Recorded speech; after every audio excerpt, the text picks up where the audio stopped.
AI is a tool in the armory of two superpowers. It's probably best to think of a Cold War framework and to see this as the latest feature of the arms race that characterizes Cold Wars.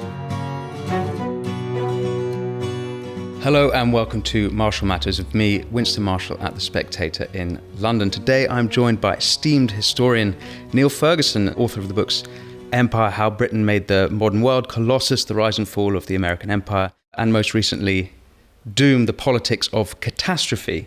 Niall's also a senior fellow at the Hoover Institute and the senior fellow at the Belfer Center for Science and International Affairs at Harvard University. And with Bloomberg.com, he published his piece, The Aliens Have Landed and We Created Them, which is the topic of our conversation today. Niall, thank you so much for speaking with me. It's a pleasure to be with you, Winston. So I want to get into AI. As I said, you published this piece with Bloomberg.com. The subtitle is The Cassandras Are Out in Force, Claiming Artificial Intelligence Will Be the End of Mankind. They have a very good point. And this is in response to Eliezer Yudkowsky's piece for Time magazine, which was following off the back of the petition signed by various, though not all, people in the AI industry, if it's an industry, calling for a 6-month moratorium halting the development of AI. So, before getting into your piece, I wondered if you might tell me why you're interested in AI, just to set a bit of a background into you coming into writing the piece. Well, Doom, my most recent book, has a section towards the end in which I ask about the various ways in which we as a species can be offed. And although people talk a lot about climate change, that doesn't seem to me like the most efficient way of getting rid of humanity. Nuclear war would do a better job much faster. And then, of course, the question becomes, well, what other technological innovations might lead to the destruction of Homo sapiens? Now, I came across Eliezer Yudkowsky's work when I was researching Doom, and he was one of those people who suggested that there was a non-trivial risk that artificial general intelligence, if you could create that, would go after us. This is the kind of Skynet scenario from the Terminator movies. I'm not entirely a subscriber to that view. I have a somewhat different take on the threat posed by large language models. And that's what the piece really does. It doesn't go with Yudkowsky all the way to they're out to kill us. My argument is that if you think about the potential applications of large language models in politics, these will be an even more potent tool for polarization and the spreading of disinformation than social networks and social media were back in 2016. Mm-hmm. And so we should be very uneasy about the speed with which large language models are being rolled out so near to a US election. Mm-hmm. And I was very struck as I did my homework for the piece by the fact that the proponents of more or less unrestrained development of artificial intelligence, like my old friend Reid Hoffman, don't really seem to address that issue. And they should, because after all, it's pretty much the same people that gave you the social networks online. And I don't think any of them could really claim today that that didn't have a major political downside. Mm-hmm. So I do wonder why we're not discussing much more urgently the potential use of AI in American politics. That I actually have is the aspect I understand, because, and I'd like to put a pin in Yudkowsky and the real, because he says it's the end of humanity. Yeah, I mean, he says essentially if you create an intelligence that's superior to human intelligence, it will wipe us out. And It's a bit like, I don't know if you've read Liu Cixin's book, The Dark Forest, which is the sequel to The Three-Body Problem. But in that, he argues that if there's any superior intelligence in the universe, if it discovers us, it will immediately eradicate us, just in case we might eradicate it. And that dark forest theory is kind of what Yudkowsky is saying. That's why the headline was, the aliens are here and we created them.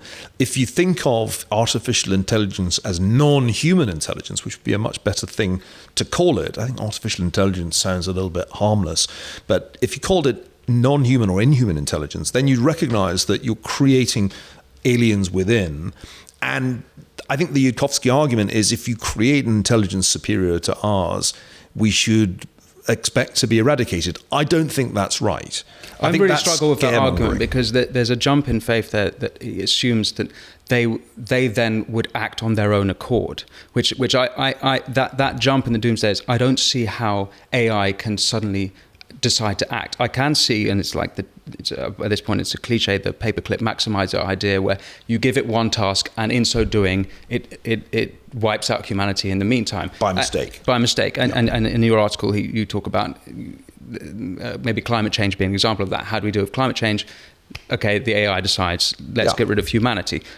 There's a big jump there, which doesn't quite add up for me, and I haven't followed Yudkowsky entirely, and so in fact there's a interview he's done recently with Lex Friedman earlier this year. He borderline breaks down into, he's on the verge of tears. He is so certain this is the end of humanity, but you don't agree that it is? No, I don't. I don't think it's. I don't think it's convincing that would automatically follow that dark forest theory applies to human-created artificial intelligence systems. My point is that these are incredibly powerful tools that can be used to cause even more pandemonium in our societies than social media have caused so far. But there's another point. I read on my way here a headline, US legislators say AI should not be put in control of nuclear weapons. And that gets to the heart of a really important point about AI in its potential military applications. If you read the book that Eric Schmidt did with Henry Kissinger on AI, one of the most striking passages is about the way an artificial intelligence would approach warfare. And it would approach it in a different way from humans, just in the same way that it approaches chess in a different way from humans, with likely very non-human decisions. If you empower AI to make battlefield decisions, in effect to give it the trigger, then that would be highly dangerous. Now, it's reassuring to hear that American legislators don't want this to happen. And I think there is already some kind of self-denying ordinance at the Pentagon not to have unintermediated AI decision-making, i.e. the kill switch will still be in human hands. But there's no international convention to that effect, and there's nothing to stop, say, China from having AI-enabled weapon systems making far more rapid decisions about targeting and attacking than our systems. So we have a major problem when you think about the military applications. In effect, private sector actors are developing the next generation of weapons. In marked contrast to, say, mid-20th century innovation, in which the Manhattan Project was a government enterprise. It's a little bit as if nuclear weapons were being invented by Boeing and General Motors in the mid-20th century rather than by the US government. There's an arms race at the moment in large language models and other AI, but it's not so much between the US and China. It's really between a handful of companies, of which Google and Microsoft are probably the furthest out there. But Amazon and Facebook can't be entirely out of this, to say nothing of Apple. Meanwhile, in China, we've got a couple of companies, maybe 3, that can do this, have the compute power to do it. That arms race is going to produce, with very high probability, unintended consequences, not only in the military domain, but also in the domain of medical science. AI is hugely powerful for medical scientific research. That's clear. Look at AlphaFold, one of DeepMind's greatest achievements to date, maybe Demis Hassibis' greatest achievement. But there are other ways in which AI in the realm of biotech could be very dangerous indeed. Biological weapons and chemical weapons were outlawed by conventions reached in the 20th century, but how are we to say if those conventions will be adhered to? The Soviet Union didn't, in fact, adhere to them. So I worry a lot about how AI can not only potentially control weapon systems, including nuclear weapon systems, but also how AI can become involved in a new era of biological warfare research. That would be really dangerous. Putting on your sci-fi hat, could you kind of give an example of how you think that AI will affect geopolitics? Like, play that out a little bit for me. Well, I don't think you need to do sci-fi. I mean, I am, as readers of Doom will know, a believer that one should read science fiction, and that it's very difficult as an historian to think about the future without some science fiction in your head, because ultimately history will tell you a lot, because the nature of power doesn't change, but it won't really give you a clue about the unintended and intended consequences of technological innovation. And science fiction is quite good at making you alive to that. I'm a big devotee not only of Liu Cixin, but of Neil Stephenson, whose books everyone should know. Everyone should have read Snow Crash and Cryptonomicon. These are extremely important books. So I don't think one needs to be as good as Liu Cixin and Neil Stephenson to do this. I think you just need to ask yourself, what are the lessons of the war in Ukraine? The lesson of the war in Ukraine is that very accurate targeting and precision weaponry mean very high casualties in conflict. Mm-hmm. That's the distinguishing feature of this war. The really high percentages of both sides that get killed. And that's all to do with targeting and the accuracy of the weapons. So it's not difficult to see that you could simply take an AI and empower it to make those decisions. Mm-hmm. And it would do it faster than humans. It's quite a slow process, even with the technology that the Ukrainians have at their disposal, to collate all the information. I mean, you're getting information from multiple sources, which is essentially adding up to a spatial identification of where Russian forces are, Russian assets are. And then you decide to hit them. Well, AI can definitely do that faster than humans. But do you want war to be waged at that tempo? That would be my question.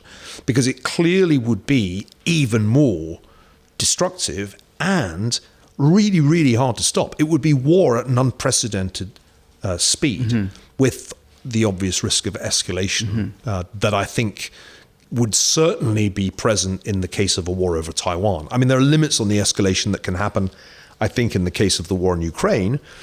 It's a little less obvious what the limits are in the case of a US-China war over Taiwan. So I don't think that's science fiction. I think that's very much in the present day and within the reach of the existing technologies. So back to the petition then. If assuming then that these other geopolitical forces, other nations, are all thinking about AI just as much as Western nations are, and they aren't going to put a halt to development of AI, what is the point in this petition to stop it? And can it really have an effect? Do you really think there'll be a moratorium on it?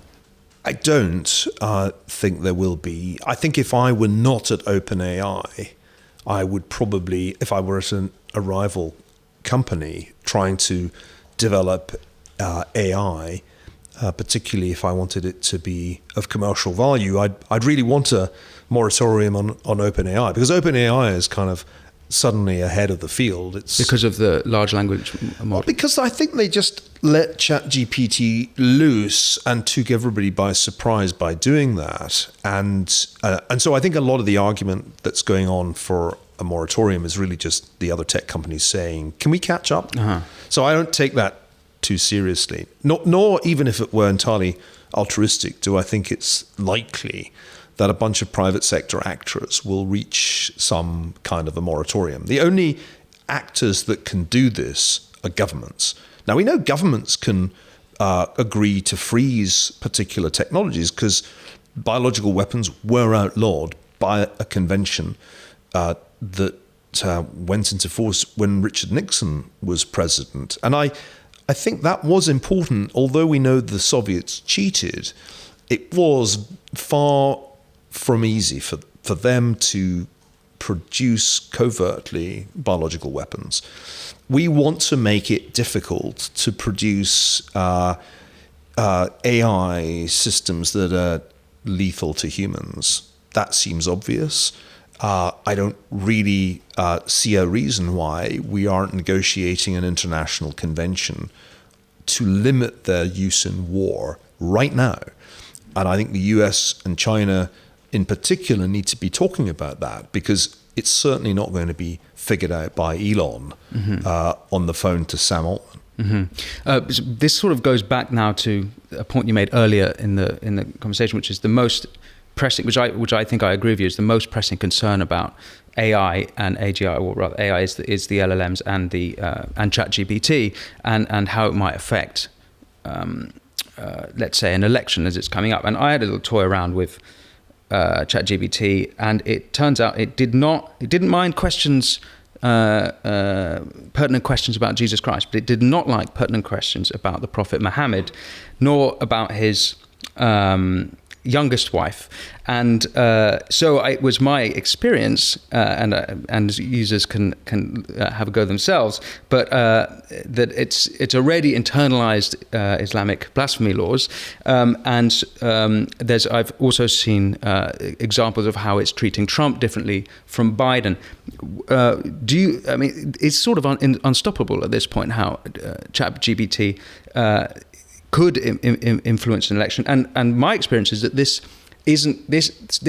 human forces behind it that it would allow me to question Jesus Christ, but not the Prophet Muhammad. That's not happening there. That's a human that's behind it, that's affecting it. So are we going to have a similar issue of humans behind in OpenAI, let's say at the company OpenAI, like we had at Twitter?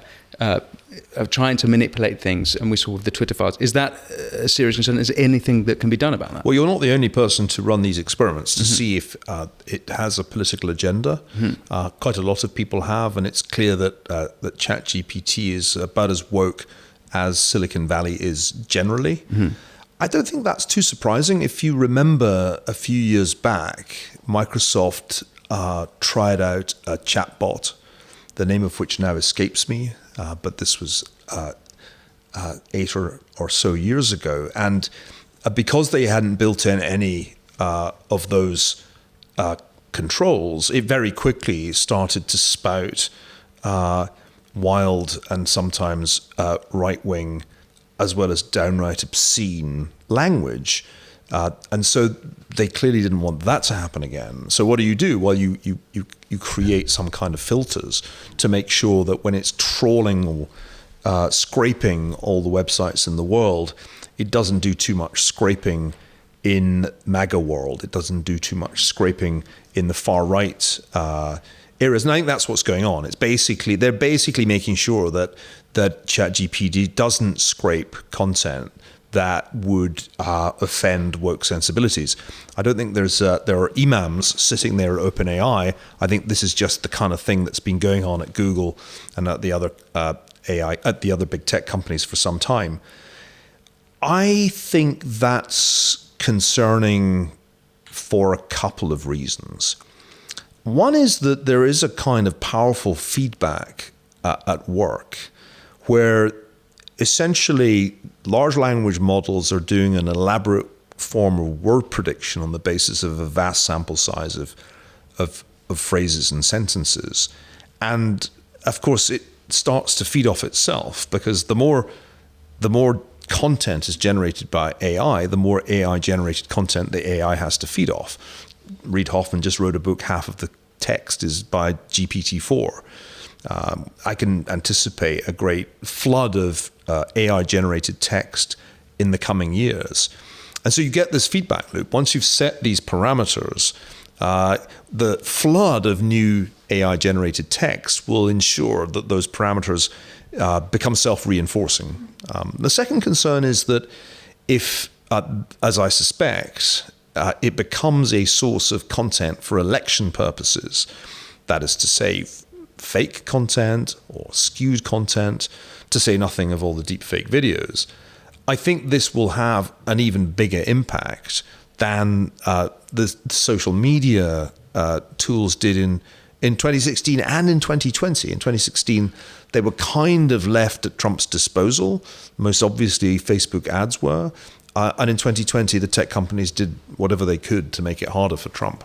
Mm-hmm. So I think this is a big deal. I mean, the most important democracy in the world gets to vote every 4 years. And with every passing iteration of technology, there are shifts in the playing field, and level it ain't. Mm-hmm.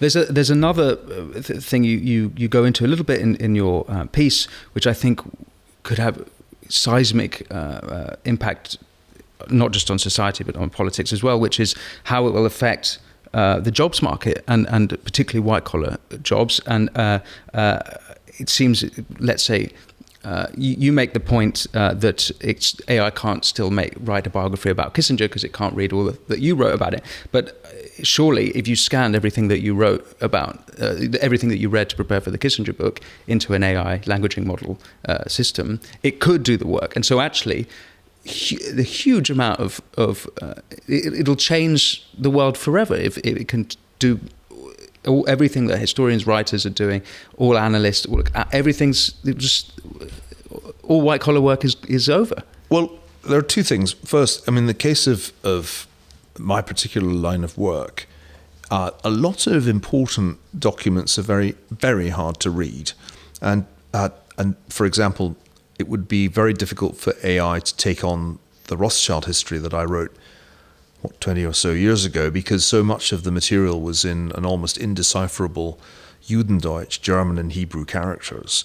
Even material relating to the life of Kissinger is practically illegible, where it's handwritten. For example, his parents' letters. You probably could get some character recognition solutions there, but the key point is that the access to the materials is limited. AI is learning off open source internet content. The problem for the Chinese companies is there's much, much less of that in Chinese. But the archives that I have been working on are not open, and so the AI can't access them. Sure, but in fact, only a few researchers can. So that means I don't get put out of a job, at least in the remaining years of my life. But that's obviously not of enormous importance to listeners, though it's of enormous importance to me, Winston.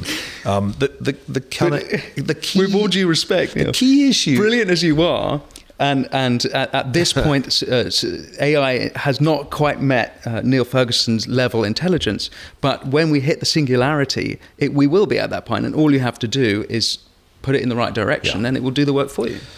Well, at times I wish it were now, and then I could relax and instead of getting up at 4 every morning to write this damn book. But the key point is that most predictions about the employment consequences of new technology are wrong historically. So Sam Altman 7 years ago, when I first met him, predicted with absolute confidence that within 5 years, i.e. by 2021, all trucks in the United States would be self-driving, and all the truck drivers would be learning to code, presumably living on the streets of San Francisco. Well, I can confirm that the trucks in the United States are still driven by people, and there are very few unemployed truck drivers. In fact, there's a shortage of truck drivers. So one has to be very careful about making predictions of large-scale unemployment. The handloom weaver's story is one that's often been told. It was told by Keynes back in the 1930s. There have been numerous predictions of mass unemployment through technological innovations, and they haven't materialized because there are other forms of work created by the new technologies. And there are a lot of things that AI will take ages to be able to do. I mean, maybe it'll get to be able to drive cars at some point.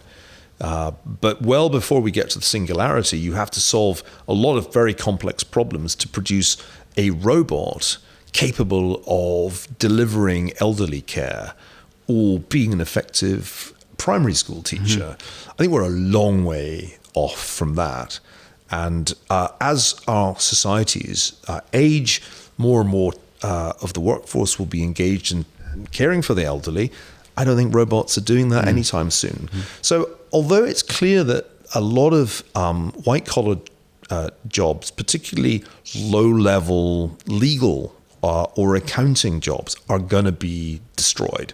That's happening already because the large language models are very efficient tools for lawyers dealing with vast amounts of very boring text, all in an accessible computer readable form. That's happening, but I don't think it means that there'll be like 30% unemployment and truck drivers and legal clerks roaming the streets starving. That, I think, is highly unlikely. I wondered if you might indulge me in a bit of I mean, this is perhaps political philosophy, perhaps theology, but the Yudkowsky article that you endorsed says at one point, and I want to read this because... But hang on, I didn't endorse it. I quoted it, then disagreed with it, just to be clear. Right, okay. Well, so you may disagree with this then. Yudkowsky writes, I'd be remiss in my moral duties as a human if I did not also mention that we have no idea how to determine whether AI systems are aware of themselves, since we have no idea how to decode anything that goes on in the giant, inscrutable arrays. And therefore, we may at some point inadvertently create digital minds which are truly conscious and ought to have rights and shouldn't be owned. So I wondered whether you, Neil, think that we could get to a point where AI and computers and robots ought to have rights, maybe in parity with human beings. Well, I don't think we'll get to that point anytime soon for the reason I gave you. The robots are a long way off from being as good at faking humanity as these large language models can fake human text. So that's a distant problem. It's one that science fiction writers have grappled with. You know, should the replicants have rights? That's the central question of Blade Runner, which of course derives from Do Androids Dream of Electric Sheep? I think that we have a much more imminent struggle over animal rights to get through before anybody starts debating AI rights. But they're linked, I think, because Tom Shivers does this well in his book, "The AI Don't Hate You" or something like that. I think that's the name of the book. But a lot of the people, and I'm sure you've met these people in California. A lot of the people behind the AI tech thing, it's a rationalist atheist movement. So. And there's weird stuff that it's kind of culty that I've heard, and I met some of these people, and there's like polyamorous aspects to it, and it's a bit bizarre, but crucially, a lot of them are rationalist atheists, and that this is even a question, that they might have rights, or that animals might have rights, isn't, let's say, a question for me as a Christian, like that in a metaphysical sense, no, we go back to scripture, and that's not even something we have to worry about. But that's where it's, I think, linked is, do animals have rights? Do robots have rights? Because it just goes down to consciousness and sentience. Are we even different to them? So I guess, where do you stand on that? Well, I mean, I think we've already accepted that animals have animal rights, not human rights, but they have some rights. Otherwise, we wouldn't have laws that protect them from cruelty. I think with large language models, the question doesn't really arise. It'll arise when there are human-like robots. And then people will start to raise these questions, and they won't be able to answer them because their brains will have been entirely wiped clean of philosophical and ethical content by the masters of Silicon Valley. I think there is something very suspicious and unnerving about that curious ideological convergence of the things that you alluded to. In addition, we should mention the quest for immortality, which is a great preoccupation of the lords of the valley.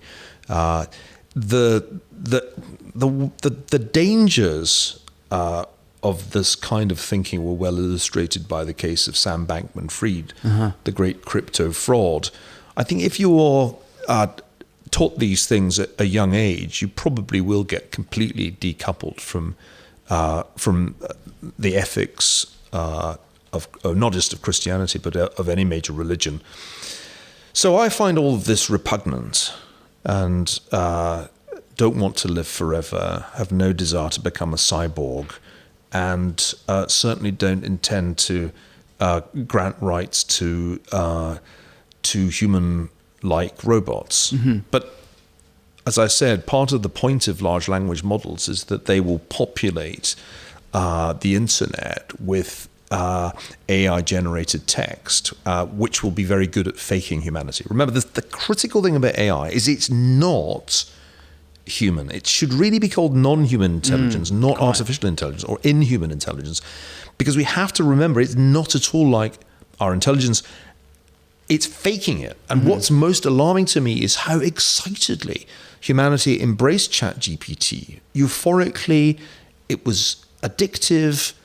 And what we were really being mesmerized by was essentially computer programs pretending to be human and doing it convincingly enough for some people at least to be fooled. That's disturbing, because the real point about AI is precisely that it's not human. It's just pretending to be human. Its real defining characteristics are revealed by the way it plays chess, which is like an alien playing chess. That should, I think, make us aware of the fact that it's an alien intelligence that's been called into being here.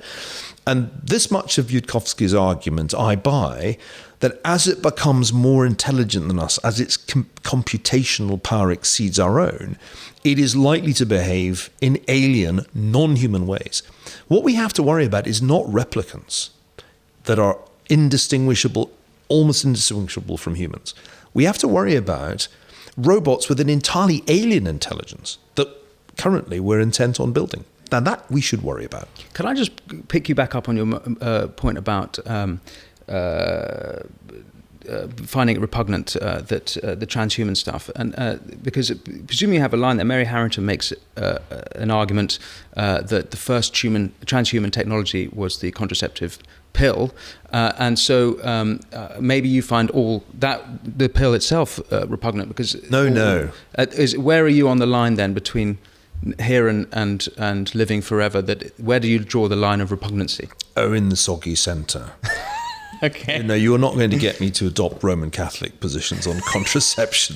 No way. No, I mean, I think there's a kind of rather good compromise that has worked, that has evolved in with respect to birth control. It's constantly going to be contested, but I think we've actually arrived at a modus vivendi, if that's not the inappropriate phrase, and we should be relieved that we've done that, because in a counterfactual world without birth control, I don't think we'd be very pleased at the spectacle.